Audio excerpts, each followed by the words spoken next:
Bienvenue dans cette nouvelle édition du QG Week-end. Voici les titres de l'actualité. Annoncé le 29 mai, annulé le 1er juin, la commission électorale rwandaise a décidé ce jeudi de renoncer au contrôle des médias sociaux pendant la campagne électorale pour la présidentielle d'août 2017. Le pire semble avoir été évité en République démocratique du Congo. Selon le ministre de la Santé, le docteur Oli Ilunga, l'épidémie d'Ebola qui a déjà fait 4 victimes est désormais maîtrisée. Et puis le milliardaire Aliko Dangote se lance dans le riz. Objectif, produire 225 000 tonnes de riz d'ici la fin de l'année et à terme réduire les importations nigérianes. Mais avant de développer ces titres, ce devait être un coup d'éclat, mais il n'aura finalement pas lieu. Le roi du Maroc, Mohamed VI, a annulé sa participation au 51e sommet de la CEDEAO qui s'ouvre à Monrovia ce 3 juin. En cause, la participation annoncée du Premier ministre israélien Benjamin Netanyahou. Une annonce qui a d'ailleurs provoqué le désistement de plusieurs autres pays membres. Notons que la demande du Royaume d'intégrer l'organisation sous-régionale devait être examinée lors de ce rendez-vous. Au Rwanda, la mesure de la commission électorale visant à contrôler les réseaux sociaux pendant la campagne électorale n'a pas fait long feu. Face à la polémique grandissante, l'institution a dû faire volte-face. Explication avec Sharon Kamara. La commission électorale nationale du Rwanda a finalement cédé à la pression. Après avoir publié une directive visant à contrôler les messages diffusés par les candidats à l'élection présidentielle sur les réseaux sociaux le temps de la campagne électorale, l'organisation nationale a fait marche arrière et a annulé son projet. Celui-ci devait être mis en place dès le 14 juillet, date du lancement de la campagne présidentielle. Les réseaux sociaux sont devenus aujourd'hui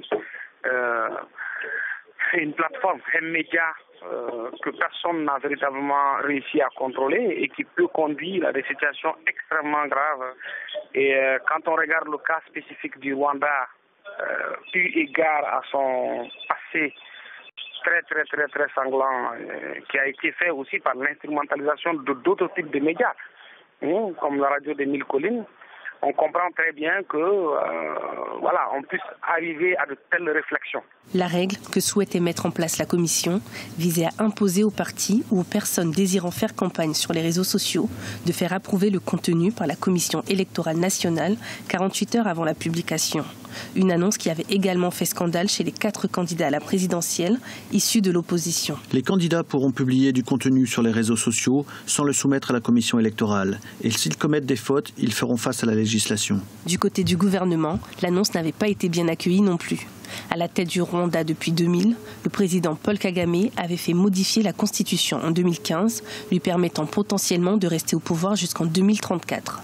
Malgré cela, il a fait savoir par l'intermédiaire de la porte-parole du gouvernement qu'il était également en désaccord avec cette mesure.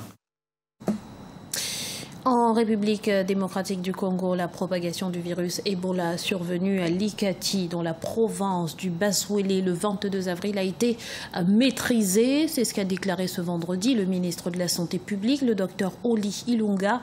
Aucun développement de la maladie a en effet été enregistré depuis le 11 mai. Le pays passe donc à la phase de surveillance renforcée. Du 21 avril à ce jour, nous comptabilisons 7 cas, dont 3 probables, cas antérieurs aux investigations, et 4 confirmés au laboratoire. De tous ces cas, 4 sont décédés. Aucun professionnel de la santé n'a développé la maladie. Aucun contact des patients décédés n'a développé une fièvre virale hémorragique. Et tous les tests PCR réalisés sur les cas suspects sont négatifs à ce jour.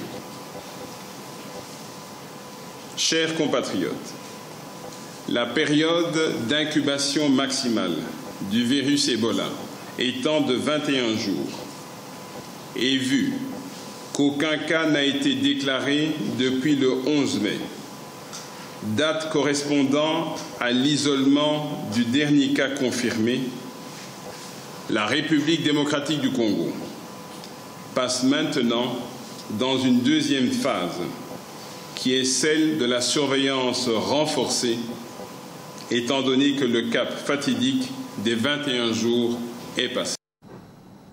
L'actualité économique à présent, la croissance africaine reprend du souffle. Telles sont les conclusions du rapport annuel de la Banque africaine de développement. Le dynamisme de la consommation intérieure est, entre autres, à l'origine de cette tendance. On fait le point avec Corinne Kamdem. L'Afrique a enregistré en moyenne une croissance du produit intérieur brut de 2,2% au cours de l'année 2016. Des données publiées lors des assemblées annuelles de la Banque africaine de développement qui se sont déroulées à Ahmedabad en Inde du 22 au 26 mai 2017. Le continent maintient ainsi sa position de deuxième région en matière de croissance rapide derrière l'Asie du Sud. Une croissance qui devrait aller en progressant. Les perspectives de croissance seront davantage stimulées par des augmentations attendues de prix de marchandises, la forte demande intérieure, une meilleure gouvernance macroéconomique et un environnement commercial qui s'améliore.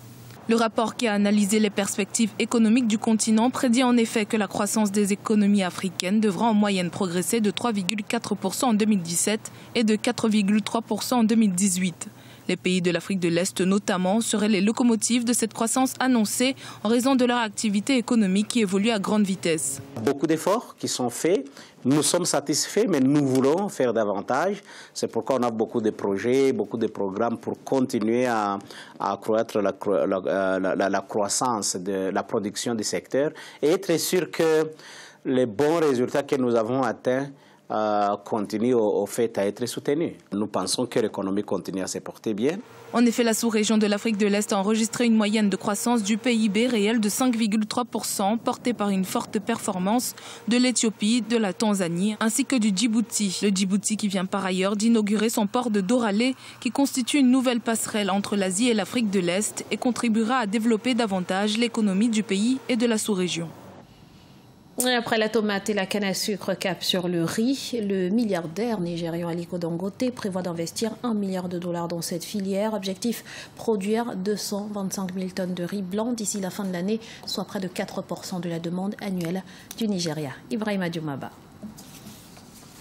Le groupe Dangote a annoncé un nouvel investissement dans le secteur agricole. $1 milliard, c'est le montant qui sera consacré à la filière rizicole par Dangote Industries. Ce projet concerne 5 États avec l'objectif d'atteindre l'autosuffisance alimentaire. Dans un an, Dangote Rice ambitionne de produire 225 000 tonnes de riz blanc, soit près de 4% de la demande annuelle du Nigeria. En plus de notre investissement d'environ $1 milliard dans la culture de riz, nous préparons aussi un programme d'appui où des milliers d'agriculteurs profiteront de semences améliorées et du matériel nécessaire pour ce type de culture. Sur les 5 prochaines années, le groupe Dangote se fixe un objectif de production d'1 million de tonnes de riz. Le projet piloté par Dangote Rice cible 50 000 paysans qui seront mis à contribution pour la production du riz. Le groupe Dangote s'engage à racheter les récoltes et à assurer leur valorisation. Nous contribuons à notre quota pour la croissance et le développement de l'économie nigériane. En ce qui concerne l'aide à l'agriculture, nous construisons une usine d'engrais dans la zone de libre-échange de Lekki, dans l'état de Lagos. Une fois celle-ci prête, les agriculteurs auront un accès direct aux engrais pour leurs activités agricoles. Les retards et les perturbations rencontrés dans l'attente des engrais importés cesseront. Au début du mois de mai, le groupe Dangote avait annoncé son ambition de construire une raffinerie de sucre dans le centre du Nigeria pour une enveloppe de $450 millions. Le géant nigérian a également pris le contrôle d'une usine d'assemblage de camions à $100 millions. Il est en passe de racheter l'usine de Peugeot Automobile Nigeria. Ce journal a été réalisé par l'ensemble de la rédaction. Nous vous remercions pour votre fidélité. Dans un instant, une nouvelle édition de l'actualité sur Africa 24.